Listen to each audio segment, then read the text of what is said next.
again. But it's the only way you're ever gonna learn. You look back and it's all in the past. I'm dwelling on the thoughts I cannot say to you.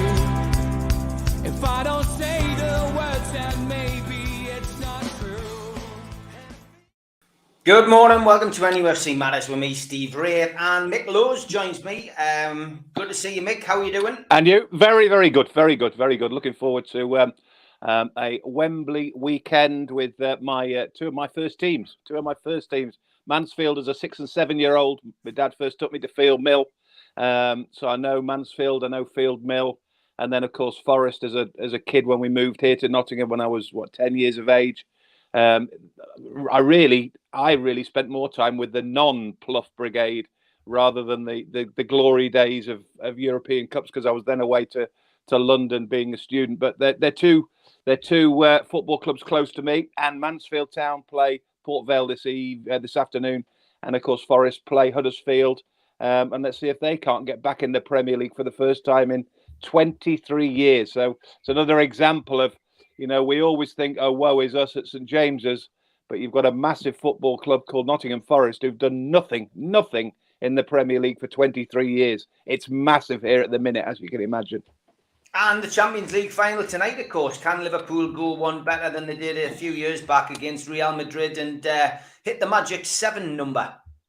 Well, I agree with what you say, but I have to say, as far as I'm concerned, in terms of real-term football and in terms of, as I say, my heart and what's close to me, Mansfield Town and Nottingham Forest mean an awful lot more to me. And Mansfield Town, full stop, mean more to me than Real Madrid and Liverpool. I'll spend more time watching the Stags at Wembley this afternoon than I will watching the Reds and Real Madrid in Paris tonight.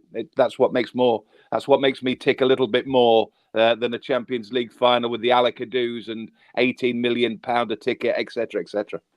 Always plenty to talk about. Don't forget, guys, in the chat, this is your chance to ask Mick some questions and get his views on Newcastle United and what's happened in the last 7 days. And plenty has happened. We'll start with you, mate. You're in early. Could Dan Ashworth tempt any of the Brighton squad to join Newcastle? If so, who would you like? I would like Lamptey for his pace and Basuma. Stu Penman broke the story on Wednesday night before anybody else that Dan Ashworth was in Newcastle and that the deal was being done over the next few days, and he should be announced next week. So that was an exclusive for NUFC Matters. It does look very much so now that it is going to happen. Obviously, the media's now picked up on it and terms have been agreed with Brighton. So it's great, I think, personally, because although I love Amanda, Meerdad, Jamie Rubin, PIF, to bits, great to have them on board.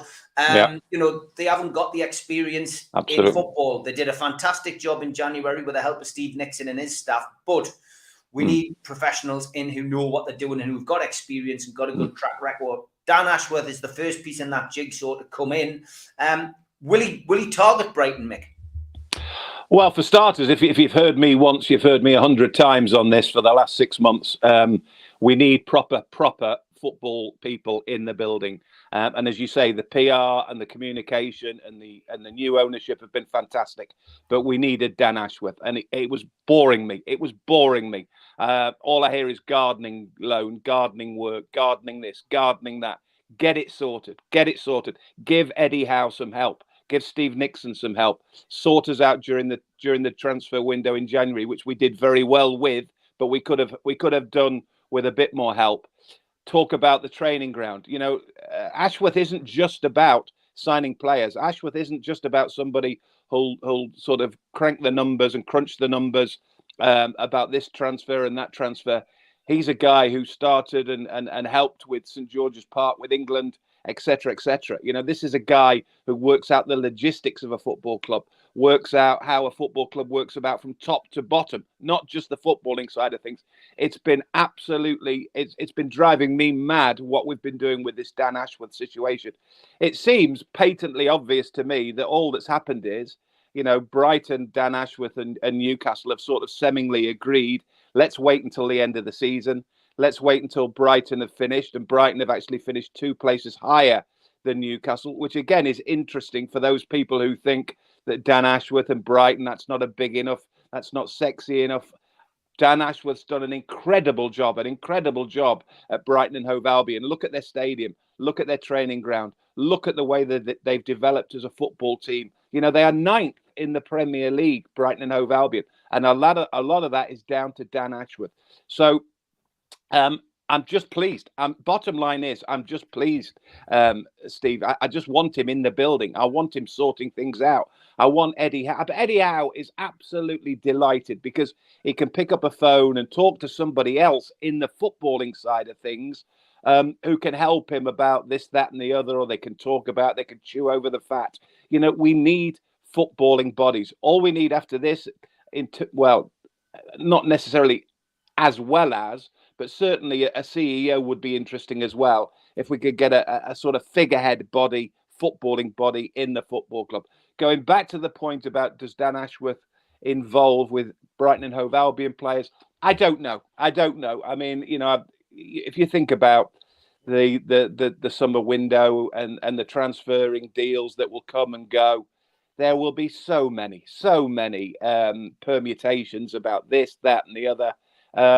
Now, whether Dan Ashworth is one of those, whether he has a relationship with Brighton and Hove Albion, it wouldn't be a genius to work it out. But at the same time, if you're Dan Ashworth and if you're Brighton and Hove Albion, depending upon the sort of contracts that they've agreed and the sort of deals that they've done, the fact that they've held him back on gardening leave until the end of the season to make sure he can't be involved with Newcastle United, you may well find that there's a subcontract in the deal saying, I'm sorry, you cannot take a Brighton and Hove Albion player to St James's Park with you. We don't know the fine line and the fine items of the contract between Brighton and Hove Albion, Newcastle United, and Dan Ashworth. So let's wait and see if there is a Brighton deal or a Brighton player on his way to the northeast of England. Either way, the most important thing is Dan Ashworth sooner rather than later. And again, fingers crossed, because this has been talked about every other week or every other month for the last 6 months. Let's hope it's done. Let's hope he can. We'll see him in situ at St James's or at Long Benton. Either way, it'll be good work. Yeah, and the one good thing to come out of it is he's got a lovely garden now, Mick. Yeah, I bet it looks a peach. I bet you when you watch Wembley Stadium this afternoon and tomorrow afternoon, I bet Wembley doesn't look like Dan Ashworth's garden. Honestly, I bet it looks like a bowling alley. He might leave us and just concentrate on the Chelsea Flower Show or something. Well, no, he might get the gardener's job at St James's. Greenkeeper. Yeah. Classic. Tom Dixon, yes, you are right, Tom. Newcastle United have announced not one, but 2 home friendlies. Newcastle will host the Italians at Atalanta on Friday, July the 29th, 7:45 kickoff. And then Spaniards Atletico Bilbao on Saturday, July the 30th. Kickoff for that one is to be confirmed. Of course, this will be the first time that Newcastle have met Bergamo-based Atalanta at senior level. They finished 8th. They finished finished 8th in Serie A, and obviously Bilbao are familiar visitors to St James's Park. They came in the UEFA Cup back in 1994, and then came back for Rob Lee's testimonial 7 years later. They finished 8th in the Liga last season. So 2 good pre-season games announced at home, and stern competition, Mick, and also a good opportunity for people to get into the ground. And I'm going to put some money on this now and say that I reckon both of those friendlies will be sold out. Absolutely, not a shadow of a doubt. Not a shadow of a doubt. And I'll tell you what, it's good news as well is that, remember a week ago we talked about the demise of the 4-team tournament in America, and I talked about how upset Eddie Howe will have been that his plans and everything he's looking at forward going with pre-season, it's been absolutely dismayed by the news that they can't go to Ohio. So at least they've moved quickly, and they've certainly put in place another couple of pre-season friendlies at St James's. If you remember, once upon a time we only ever had the one. It was always away pre-season until the penultimate weekend of the season, when of course there'd be a invariably a European opponent at St James's. Now, that, as you've said it there in a roundabout way, Steve, that might be an interesting thought, that not only one, but two pre-season friendlies at St James's Park. A, financially, that makes sense, but B, it allows more people the chance to see St James's Park, because once upon a time, I mean, they were never full, the pre-season friendlies against the likes of PSV over the years. Mönchengladbach, I think, played one year, Frankfurt, whoever. And it was always about 30,000 or thereabouts. As you say, not only one, but possibly two, you could have 52,000 watching pre-season. And of course, the other thing is that, you know, you've got a chance to see the new signings, see who they may or may not have picked up over the last 3 months. So it's exciting times. It's all part of exciting times. You know, I remember once upon a time, you think, okay, who are they playing pre-season? Oh, at York, Bournemouth, Bristol City, and then they play Antwerp final weekend of the pre-season. Now, all of a sudden, you're looking to see who they're playing, when they're playing, who might be there, who might not be there. Exciting times. Yeah, exciting times. John Askew, good morning, mate. He says, greetings, everyone. Is there too much European club football and international football? Two new tournaments seem to have sprung up from nowhere. Do most fans not just prefer the normal domestic leagues?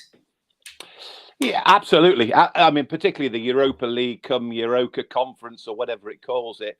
And then, of course, you've got the Champions League, which, as you said earlier there about, are you excited for Liverpool against Real Madrid? I've got to say, as I mentioned earlier, I'd rather watch Mansfield Town against Port Vale and Forest against Huddersfield next weekend. That's more exciting for me, and that feels more like real time football. I mean, the problem with the Champions League, without wanting to go off on a tangent, is that it isn't the champions anymore. It's the 4-team tournament of one country against the 4-team tournament of a second team. You know, again, going back to the Forest situation. I mean, Nottingham Forest won back-to-back European Cups in 78, 79, when they were our only team in the first division, as it was at the time. So, you know, once upon a time, it was the European Cup. It was the Champions Cup. And as you say, it's been diluted. They're still doing it. That's why they're still persisting, and they will continue to persist at a European league sooner rather than later. Then again, what I would also say as well, Steve, is I can think about the number of times, amazingly, how many European trips we had with Newcastle United when we were either in the Intertoto or we were runners up at Wembley with a treble winner, or runners up at Wembley after a double winner in Arsenal. We had a fair play winner. We had a this winner. We had all manner of means of getting into Europe, and it was fantastic, and it was very, very fortuitous. But it seemed more exciting back then. Now, as you say, it just leaves me a bit cold. European football. It as we say always, it's a small world. And on a Tuesday and a Wednesday, you're as likely to be playing in Italy, Spain, Greece, and Germany as you are in Bristol, London, Liverpool, or Manchester. It just leaves me cold. Yeah, it's a good question, that, John. To be honest, I don't even watch any of this other rubbish. Absolutely. And it's all on satellite. It's all on one of 2 or 3 satellites. So how much money can you watch? How much money can you pay for? It's ridiculous. It is. It's getting too much. John also asks, Kieran Trippier has passed 30. Should he retire from international duty? John, you're just worried about him getting injured. Yeah, that's basically what it is. I mean, look, if you're good enough, Mick, you're going to get picked. Absolutely. And the other thing I would say is as well, I'll go back to what the conversation I had with us on whatever it was it January? And we talked. I think it was with the lads, the 5 amigos, the 3 amigos, the 4 amigos, however many amigos there were that night. And we talked about Trippier, and I said, I'd put my neck now that he might end up being skipper. Now, if he is going to be skipper, or if he is potentially captain next year, then again, you would rather he wasn't involved with England quite as much either. So if we're going to be a bit sort of pushy our ways, we'd rather want him concerned and just concentrating on A, being a Newcastle United player, but B, more importantly, being a Newcastle United captain, skipper. I'm completely guessing at this. I mean, Eddie Howe may have completely his own plans, but I have to say, when I thought about it yesterday, Steve, I don't know if we're going to talk about it today, but we're talking. I made a list yesterday, or sorry, last week, about how many I thought would stay, how many would be question marks, how many would definitely go. And I would put in my mind of players who would definitely leave the football club, Jamal Lascelles. So obviously there is a vacancy there for captaincy. And then I thought to myself, who is going to be skipper next year? And I could only really come up with two guarantees, unless of course he buys somebody in or he's thinking about somebody else. And the two I would immediately come to mind is Callum Wilson and Kieran Trippier.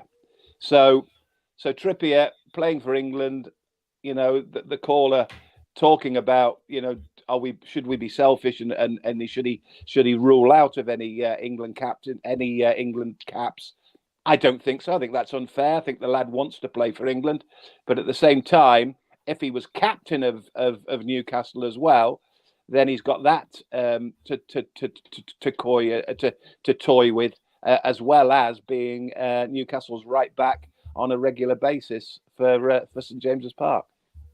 Yeah, okay, good question, John. Chippers says, great to see our non-playing staff members getting a pay rise from Amanda and co. Little things like that show that they care about anyone associated with Newcastle, unlike the previous owner. Yeah, I mean, I remember that bizarre season, Chippers, when I think everybody's bonus was tied to Newcastle, finishing in the top 10. And I think were we 3-0 up, Mick, and we ended up drawing 3-3 at home.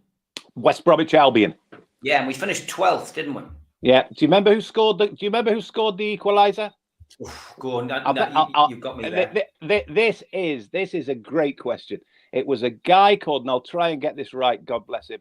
It's something like Simon Choi, or he was an absolute one-hit wonder, and he was the first player to score a hat-trick for West Bromwich Albion since Tony Brown, I think, or someone like that. And it's something like Tormund Choi, or it's a strange surname. Yeah. I can't remember which country he was from, but he got a hat trick that day, 3-3, and he completely scuppered the whole bonus situation. And that was it. And it wasn't just the players; it was the staff, the tea lady. Everybody was on the same bonus. I mean, that was just typical of Mike Ashley. He must have been sitting in his chairman's suite that day, laughing his head off. Unbelievable.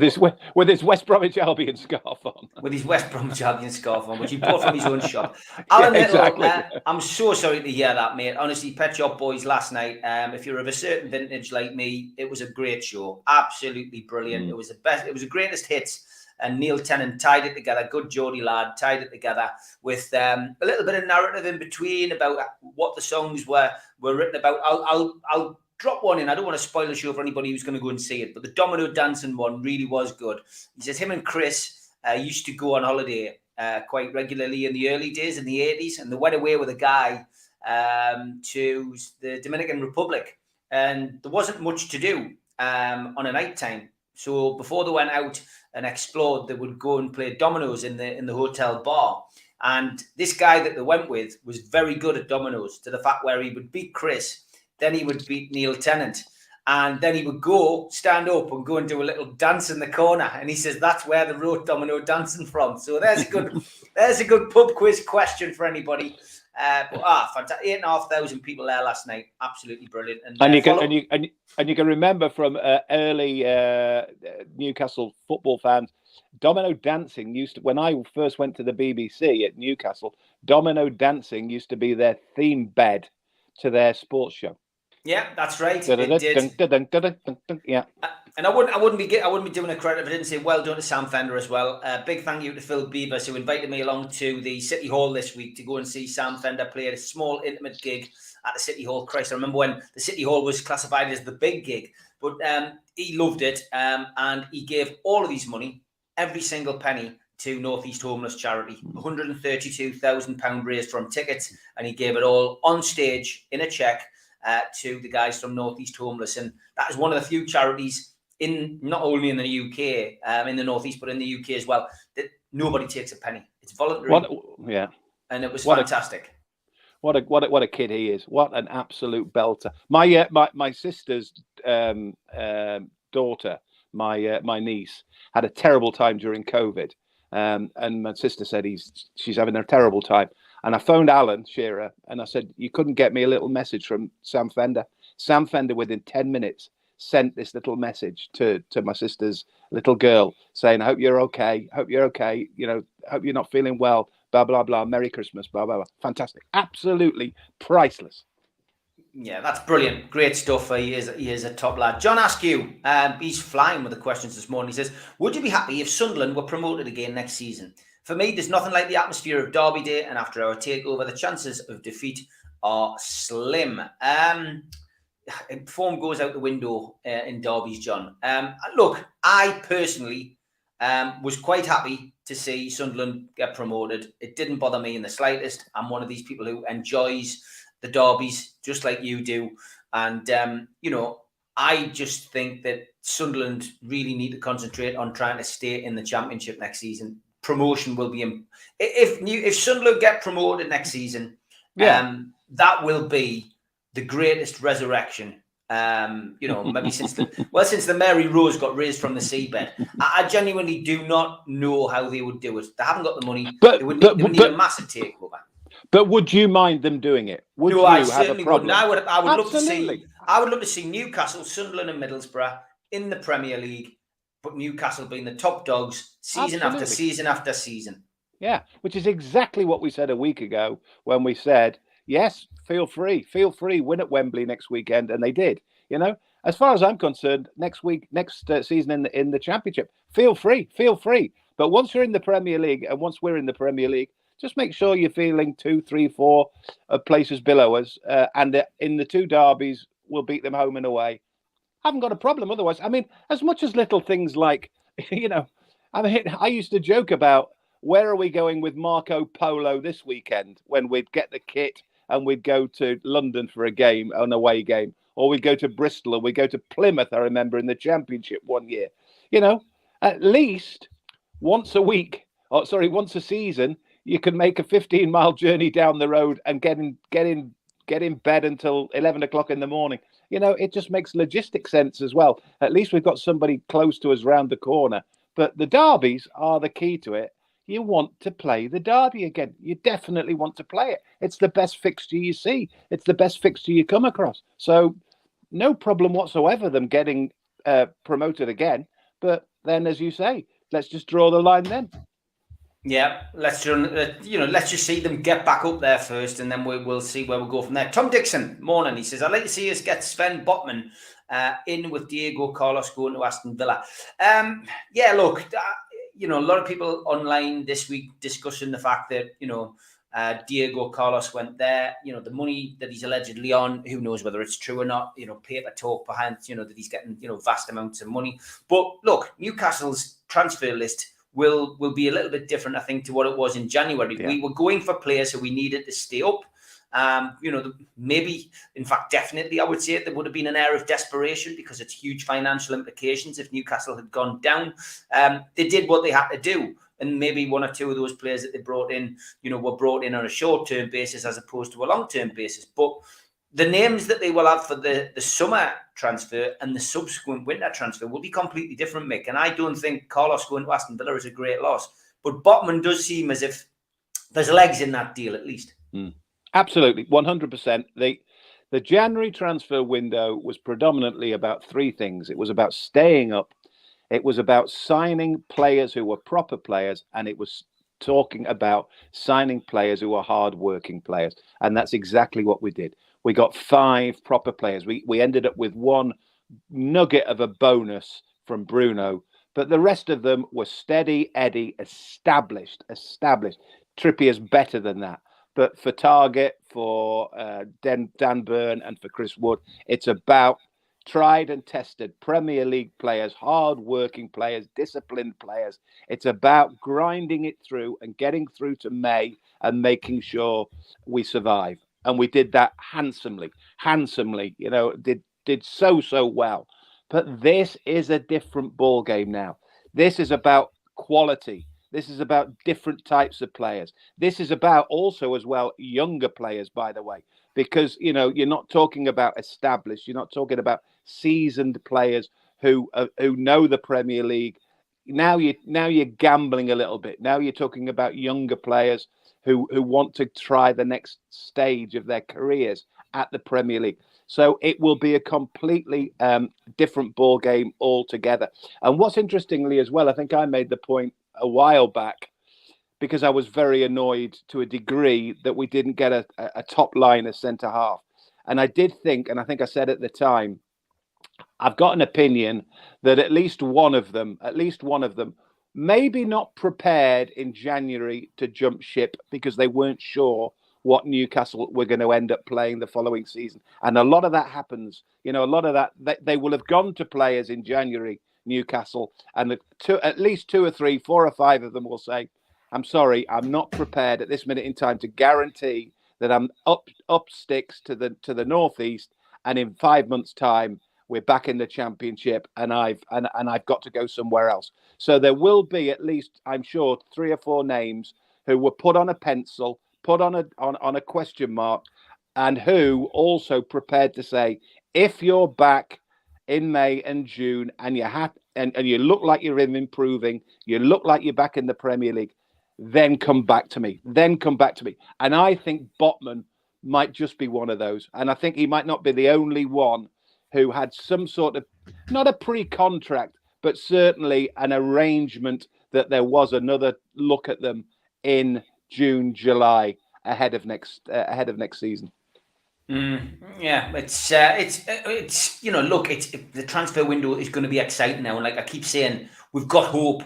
That's all we wanted, a bit of hope. Yeah. Peter, morning. He says, good morning, chaps. What would represent a successful summer window in Mick's eyes?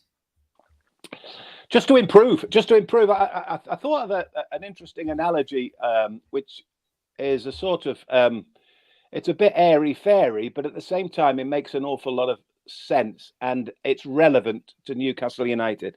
Eddie Howe has had a fantastic season, right? And a fantastic end of season.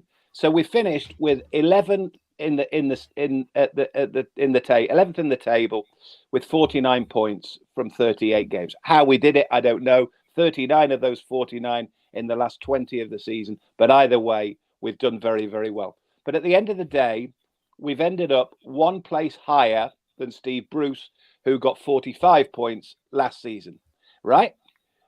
But we've improved. And Steve Bruce will look at it and think, okay, maybe they did this, maybe they did that. He made 1 or 2 comments during the week, but that's his prerogative.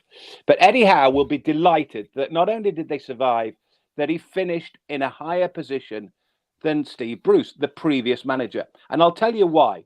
Because the exact same happened in 1999 when Ruud Gullit was sacked by Newcastle. Bobby Robson came into the club, right? Bobby Robson, in his first season, 99-2000, he finished 11th in the season with 52 points. That was 2 places more than Ruud Gullit, who got 46 points. Now, Ruud Gullit wasn't the most popular in the world. Ruud Gullit wasn't the most popular in the dressing room in the world. So Bobby was happy. The players were happy. I remember Bobby saying, where did he finish last season? He finished 13th. You finished 11th, Bobby. Delighted. But what did Bobby do the following season? He also finished 11th with a point less. So Bobby Robson, having turned the entire football round, getting the 8 goal against Sheffield Wednesday, Shearer got 5. Everybody's doing in the same way that they were doing this season with Eddie Howe, thinking this is great. We're back in the good times. Bobby had to finish 11th, but that's fine. Eddie Howe has finished 11th. That's fine. But everybody thought, Bobby will kick on again next season, as we think Eddie Howe will kick in this season. So Bobby went with a point less the following season and finished the same again, 11th. It takes time. That's the point I'm making, Steve. It takes time.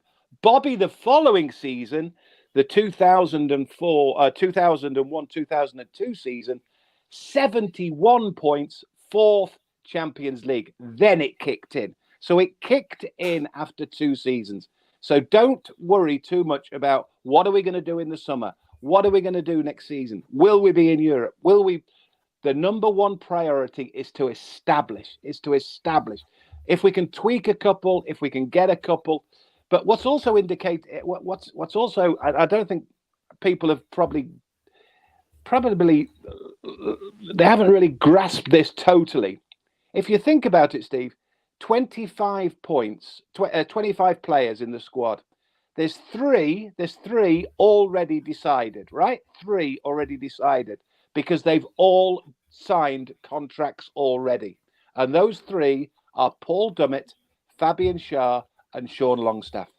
Now, is that the sort of, is that an indication of where we're going? No, that's telling us that Eddie Howe is steady Eddie. Yes, there will be 1 or 2 probably more flamboyant signings during the summer, but he's already put in the grassroots in there that Schär, that Longstaff, and Dummett are already signed and already ready for next season. And that isn't exactly what a lot of people want to hear, but that's the difference. We've got to continue establishing what we've done. Yeah, good point. Well made. Big thank you, as always, to our sponsors. First up, Spider Miner, worldwide coverage from Gareth, Nathan, and the lads. The only cryptocurrency miner that can mine 5 different cryptocurrencies all at the same time whilst using virtually no energy, and it's VPN protected. Buy yours now at www.miner.spidervpn.org. Thanks also to skipsandbins.com, telephone 0800 25 45 25 3. Email inquiries at skipsandbins.com. Website www.skipsandbins.com. Easy contract, free and pay-as-you-go waste collection. Thanks also to L&G Family Funeral Directors, 01913897245, and to Garden of Healing Dispensary, CBD hemp and cannabinoid specialists, www.theguhd.com. Thanks also to qtechshop.co.uk, the makers of pool tables and snooker tables in Walls End, Newcastle, and the guys who run our website, NUFCmatters.com. Thanks also to Cleakai. Meet the new game over screen. Drop into a ClearRun device near you. Available on Apple Store, Google Play, and clearrun.game. Thanks to Media Arts for all the help with the video work. If you want to subscribe, hit the Newcastle Legends logo in the bottom right-hand corner, and you can subscribe for free. Hit the bell as well for you to get notifications of all videos. It sends a message to your device. It's free to do. Very important. Hit the bell and you will be able to get notified when we go live. I know a lot of people miss that and then have to play catch up. So if you hit the bell, that's the way to do it. Hit the thumb up to like the video, which helps us a lot. Click share to your social media, and drop into the comments to speak to like-minded Newcastle fans or to leave a question for me and Mick. We're also available as a podcast on iTunes, Spotify, Podbean, and the rest. And that usually goes up 24 hours after the YouTube show. If you want to become a member, click join, and it is easy to do via YouTube. Or you can put your QR code over, put your phone over this QR code, and it takes you straight to the website, NUFCmatters.com. And don't forget, if you become a member over the next 3 weeks, you go into the prize draw to win either a season ticket or the money, the cash equivalent. Now, John from QTech is working on getting a Platinum Club season ticket for this season. If he doesn't manage to get it in the next 3 weeks, it'll be £1,000 cash prize. So that is well worth joining up to be a member. And what do you get if you're a member? You get a cup, a pen, a membership card, and a scarf. Go to NUFCmatters.com to become a member today. We also give away a free car sticker to all subscribers. You just need to email John at NUFCmatters.com. And also, the matchday buckets, very important during the summer. No games for the food bank to collect. So go to NUFCfansfoodbank.co.uk and make a virtual donation throughout the summer. Don't forget, though, our big end of season do is taking place at Shearer's Bar. Mick Lowes and Andy Griffin, Friday, 24th of June, Shearer's Bar, 7 o'clock. Tickets are £12. Get yourself along. It's going to be a cracking night. And this is a unique opportunity to meet one of Newcastle's legends at Shearer's Bar at St James's Park. Get yourself along. Tickets £12 or £15. NUFCmatters.com. Buy yours today. And don't forget, you can still get your tickets for the raffle for the Shearer Ball, $2.99. Again at the website, NUFCmatters.com. Okay, back to your questions, and quite a few coming in. And this one, can I just say on a little bit of an aside, having talked there about the comparison between how Eddie Howe is trying to turn it round against Steve Bruce, the way that Sir Bobby turned it round with Ruud Gullit, but the way that Sir Bobby had to develop the squad completely differently, that he went 11th, then he had to go 11th again, then he went 4th, then he went 3rd. Andy Griffin was right in amongst that. Andy Griffin knows all about Sir Bobby, Champions League, etc., etc. Be interesting to see what he's got to say about what managers do and what managers don't do in terms of squads, and how Sir Bobby got his head around the Ruud Gullit, Dalglish, Keegan, regimes before that, to see how it develops. Yeah, going to be a fascinating night, and always good opportunity to catch up with everybody from the NUFC Matters community as well. Goalie 7890, love the show, Mick and Steve. How do you think Dan Ashworth will improve the youth setup and women's team at the club? I'd love to see more homegrown prospects. Well, as I said before, everybody's jumping up and down about, Dan Ashworth and the transfer window. It's so much more than that. I talked about the logistics. I talked about the training room, the training ground, this facility, that facility. If you look at St George's Park, if you've ever been to St George's Park, I mean, yes, it's England, isn't it? It should be, the best environment that footballers in this country, should be able to work at, and it is. But then, that is our national centre. But that's part and parcel of what Dan Ashworth did. But he also did other things. And he was involved with the women's side of things. The junior side of things, I'm not too sure about. But he will have a finger in every sorts of elements of the football club. There's absolutely no doubt about it. That's why they sought him out. That's why, the ownership said, right, okay, if we're going to do something, we need to do this something properly. And to be fair, without wanting to be unfair to other managers, other owners, etc., nobody has had that opportunity to work with somebody like that. Yeah, Lee Charnley was there for years with Mike Ashley, but prior to that, we didn't really have anybody of that sort. And this is all about 21st century. This is all about modern day football. This is all about the finances. This is all about the politics. This is all about the logistics. This is about diversity. This is about all that modern football throws at you. And if you look at Brighton and Hove Albion and you look at the way that they've turned it round, he has done an astonishing job there. And as I said, I've already mentioned, people might, we think we've done fantastically well. They are 2 places above us and finished 9th in the Premier League table. And Dan Ashworth is a big part of that. Yes, there's a playing side of things, of course. Yes, there are footballers winning games for them. But there was also him along the way as well.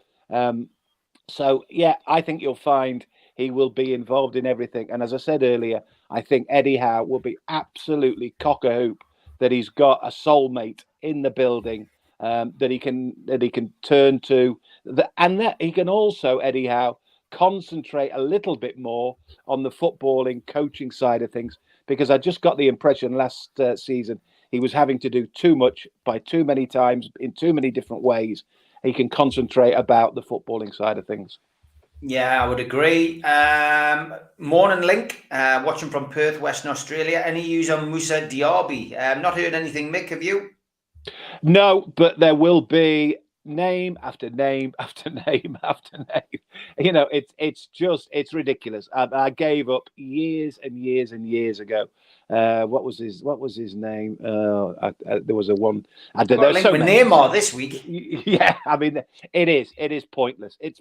You're better off just thinking that or waiting until a bit like Aston Villa. Aston Villa have just suddenly plucked one without messing around. I mean, that's what you want in an ideal world. And I mean, that's what we did in January. To be honest, Kieran Trippier 1 minute wasn't mentioned, the next minute was there. Interestingly, on the subject of that, by the way, I did have a quick look the other day where Unai Emery finished in La Liga, and he finished 7th in La Liga. Although he did get to the Champions League semi-final, of course. But, you know, you talk about what comes around, goes around, fate, whatever. You know, if Unai Emery back in November had decided he wanted to go to Newcastle United, there's a chance that we could have a different manager at this moment in time. And that's what I mean about fate and decisions that are made, players that will talk about this, talk about that, players who will do deals but won't do deals. You just have to wait and see. Going by the Toon's second half finish to the season, can we get into Europe, says Raymond? Absolutely. As far as I'm concerned, without a doubt. I mean, you can forget. I mean, it doesn't take a genius to work it out, Steve, that as well as we played, and we did phenomenally well in the final 20 of the season, you know, to pick up 39 points from 20 has been astonishing, to win 12 games. And if you look at the 5 we lost, we only lost 5. Take out the Everton equation at Goodison, which wasn't a particularly good performance, I have to say, and there was a red card thrown in there as well. We should have made more of that game than we did. As it happens, it didn't really matter. But the other 4 of the 5 that we lost are the four: Liverpool, Manchester City, Chelsea, and Tottenham, the Champions League player. So the only teams that essentially, with the exception of Everton, beat us in that final 20 games of the season were the top 4. And those top 4 will be the top 4 next season, without a shadow of a doubt. Would we get into Europe? I think we have. We should have to dream. We should have to think that we could get a 6 or 7. But could we get a 4? Can't see it. Cannot see it. They are certainly the 3. Certainly Liverpool, Chelsea, and Manchester City are huge. They are absolutely huge. The Tottenham Arsenal floater, maybe not. But then below that, your Leicesters, your West Hams, etc. Why not? Absolutely, why not? But it will depend on how Eddie Howe. And don't forget, it's not just about can we get into Europe, can we get into the top 6 or 7 or 8. The other question is, can Eddie Howe do it? You know, this isn't in the slightest bit a sniper at Eddie Howe. I think he's been an absolutely fantastic job, and I think he's been absolutely brilliant. But as I mentioned last weekend, his best ever season in the Premier League was 9th. So this is new ground for him as well. He's going to a bigger football club. He's dealing with bigger players. He's never, dealt with players at this level at Bournemouth in terms of transfers that he's got to do during the summer. So let's see how Eddie Howe. He may well absolutely blow us apart, and I hope to God he does. But there's an awful lot of let's see, let's find out, let's hope more. Absolutely, let's hope, but let's also have a bit of thought about whether this is going to happen or whether this isn't going to happen. Yeah, okay. I've not heard of these awards that Blue Rhythm Boy's going on about. He says, what's the awards that the Premier League are handing out? Best comeback of the season, went to Spurs for the Leicester game. Fernandinho got the fastest shot or something. I've never heard of them. It's a load of rubbish, isn't it? Do you know what it is? Me football. Honestly, everybody comes up with some way of being involved. You know, is that Blue Ribbon, the chocolate bar that they used to have? Is it? Blue Rhythm. Oh, Blue Rhythm. All right. I can't imagine a millionaire footballer who's won corner of the season to get a big box full of blue ribbons at some presentation due in London. No. There's just so much rubbish flown around in football these days. So much. Yeah, 100%. Any news on the Toon shirt sponsors? I've got to apologise. I think I cut Mitch up on his prime last night. We had to finish the show because I had to get out of the house to go to the gig. And I know Mick had some. Mitch had some news on the sponsors, I think. So we'll wait. We'll have to wait and see what Mitch says. I'll keep an eye on Mitch's. I'll keep an eye on Mitch's Twitter. I think he did have some kind of information on that, but we didn't get through it. He must be out in the Middle East building shirts together or designing shirts or something in somewhere or other. Yeah, it must be doing something like that. But will be interesting. Somebody asking, why have Aston Villa Football Club got a rivalry with Newcastle? They haven't really. I think it just comes down to the fact that when Newcastle were relegated, at a game at Aston Villa. They had a lot of banners celebrating the fact that Newcastle United were relegated. And that is the reason that there's a little bit of, a little bit of antagonising. Yeah, it's a little bit edgy, isn't it, between the few. John says, if you're on a bit of a downer and you're a Toon fan, just think about where our club is now compared to 12 months ago and where it's going. The future's bright. Tom says, Mick, how many players do you think will be leaving Newcastle in the summer? Keith Patterson last night on his list came up with 16. 16 to leave? Crazy. I think I said last week of the 25, I put 12 absolute stayers, and then I think I put 6 questions, and what does that leave? That leaves 7.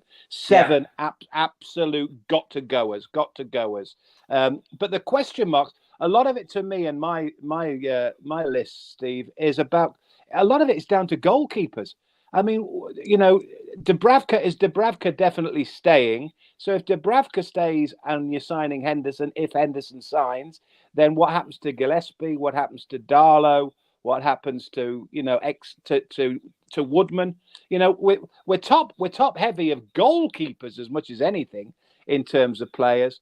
In terms of the big hitters, on my list, Clark, Fernandez, Ritchie, Hayden. I mean, there are 1 or 2 that you think are absolute certainties. I did catch a bit of the lads last night, and I was surprised that at least 3 of them, I don't think I heard it all word for word. But the John Joe Shelvey was an absolute goner. For certainly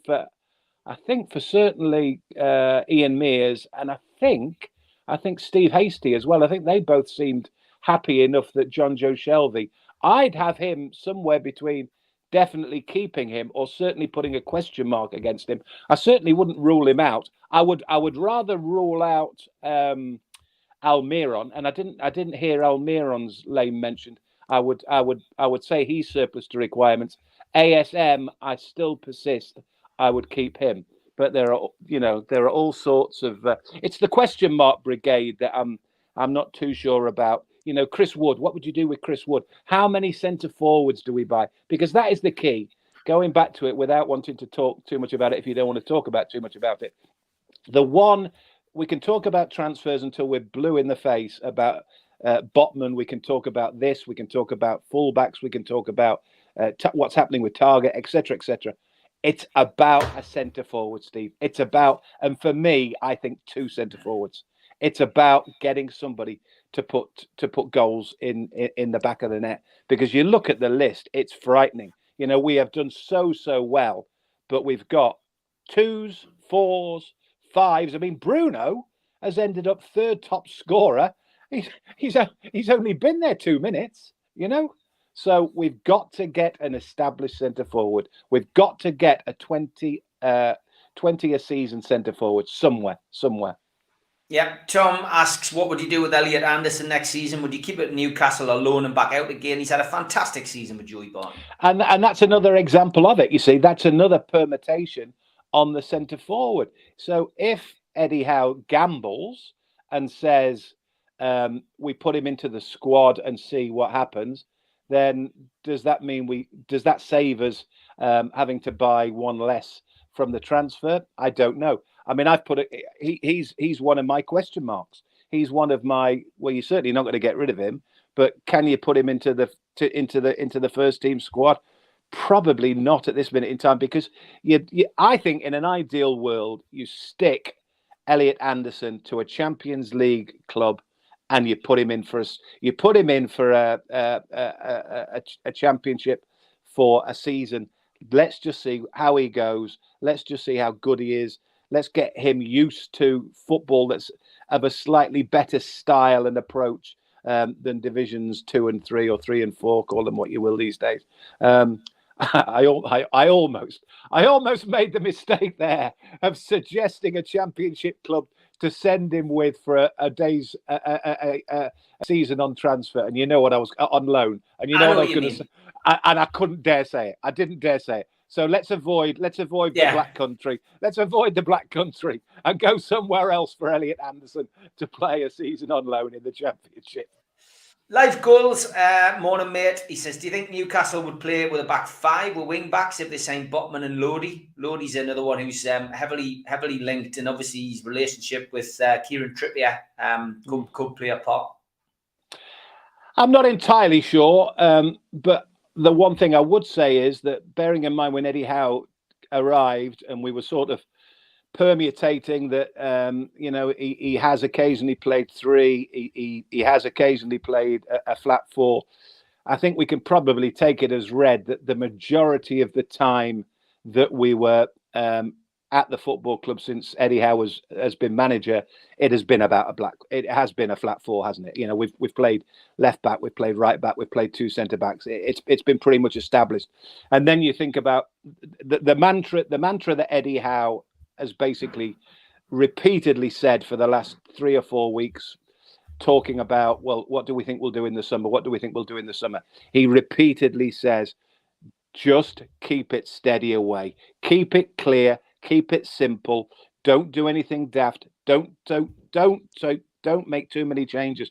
So I cannot see him suddenly ripping it up and saying, right, I'm going to play three. I'm going to play wing backs. I'm going to be expansive.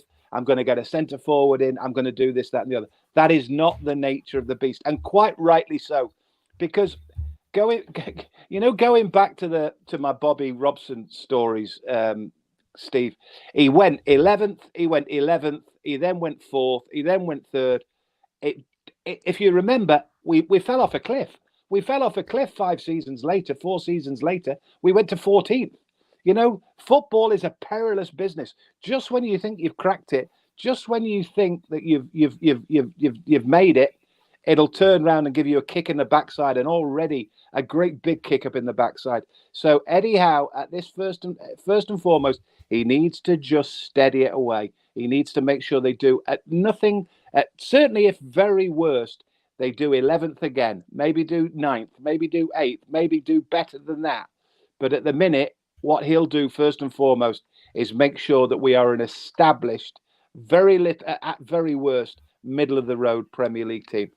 Let's not worry too much about the European business just yet. Yeah, okay. Great stuff from everybody in the chat. Live Goals again says, Stephen Mick, have we missed a trick with Matt Targett? Solid as a rock. Does it mean Jamal Lewis is back up to an attacking left wing back? I mean, Matt Targett wants to come to Newcastle. It does appear, if the rumours are correct, that his wife's not keen on a move.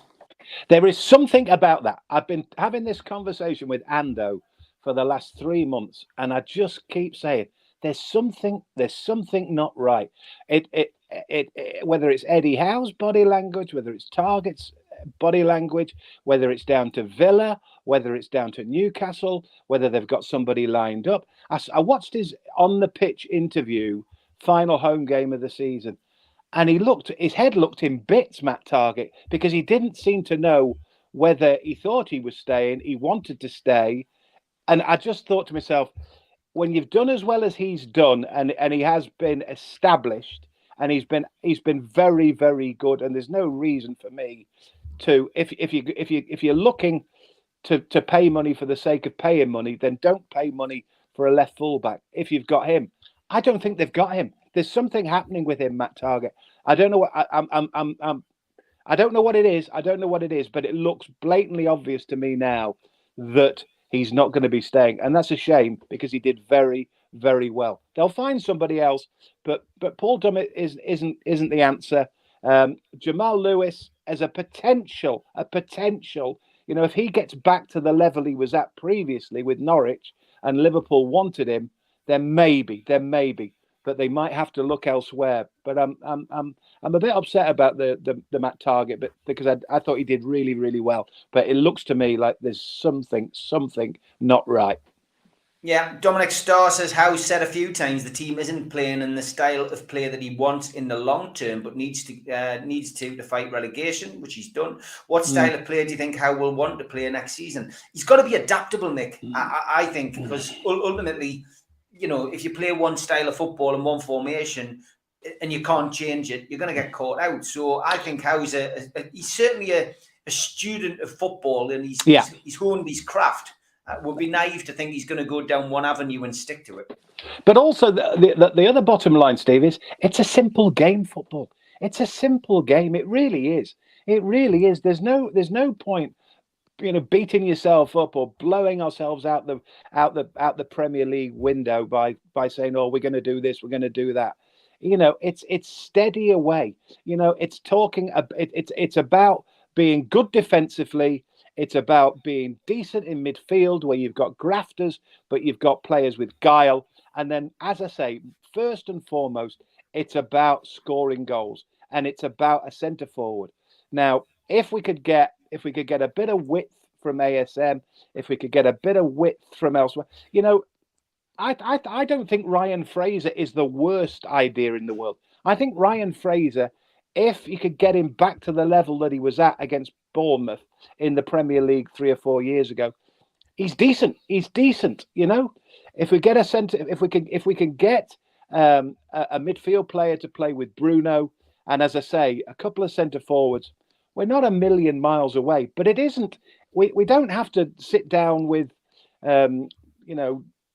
Cumber Bennett Patch or whatever his name and do the imitation game with all these little equations. It's very simple. It's very, very simple football. And Eddie Howe, as you said there, he's not only a scholar, but he's also steady. He will do it, and he'll do it properly. If he can get the right players, all well and good. Otherwise, he'll do what he did last season, and then he'll make them very, very difficult not to concede, but hopefully get them more goals with it. Yeah. Mick, would you have Joe Linton in your starting lineup next season, says Blue Rhythm Boy? I don't know. And I'll make the point there. I wonder whether you were going to ask me today about who's your player of the season. We're going to do that next week, Mick. All right. Okay. Well, we'll talk about it next season because Joe Linton is obviously flavour of the month on that, but I've got something else to think about that. Would I play him? At this minute in time, yes, I would. But if the squad is improved, and I don't think, as I said, if we find out what, I'm not sure what he does. I'm really not sure what he does. He works hard, and he gives away an awful lot of fouls. He gives away a lot of free kicks. But because he's improved beyond belief, everybody thinks he's a player all of a sudden. He's got to go beyond that now. He's got to go beyond the fact that he works hard and he does the sorts of things that he was never doing with Steve Bruce, i.e. putting it in. Now that he's put it in, now that he's working hard, yes, he's but now we need more than that. He's only got 2 goals. Does he create? Does he do? If we get better as a squad, he has to be better than somebody who tries a bit harder. I would rather have Ryan Fraser as a wider player than Joe Linton. Joe Linton is a centre midfield player. He's not a centre midfield player for me. He's clearly not a centre forward either. So I would put, I mentioned earlier, I would put a question mark against him. I would keep him because I think he's good in the dressing room, but I would certainly not guarantee at this minute in time that he'd be on the starting 11 for August of the next Premier League season. Yeah, it's an interesting one. We've got a hell of a summer ahead of us. So next week, Mick and I will be back to talk about the season gone by. I'll email you what we're going to talk about, Mick, and we'll enjoy that. But have a good weekend, and fingers crossed for your 2 teams to get the results that they need this week, mate. Mansfield Town and Nottingham Forest. Mansfield Town and Nottingham Forest winning at Wembley, and Newcastle United, Eddie Howe, Amanda Staveley, and Meher Gadusi turning it round at Newcastle would be a dream weekend end to the season. It would be. It would be, yeah. And don't forget, Friday, 24th of June, tickets are £12. Shearer's Bar. Come and meet Mick. Come and meet Andy Griffin. It's going to be a great night. It's our end of season do. Holly and I will be doing the eating challenge as well, which will be very interesting to say the least. Holly and I have got to decide what we're going to eat on tomorrow's show. But please come along. Do not miss out on this. It's going to be a cracking event. NUFCmatters.com. Tickets £12. Mick, Lowe's and Andy Griffin. Have a good week, mate. I'll see you next week. And you, pal. See you later. Take care.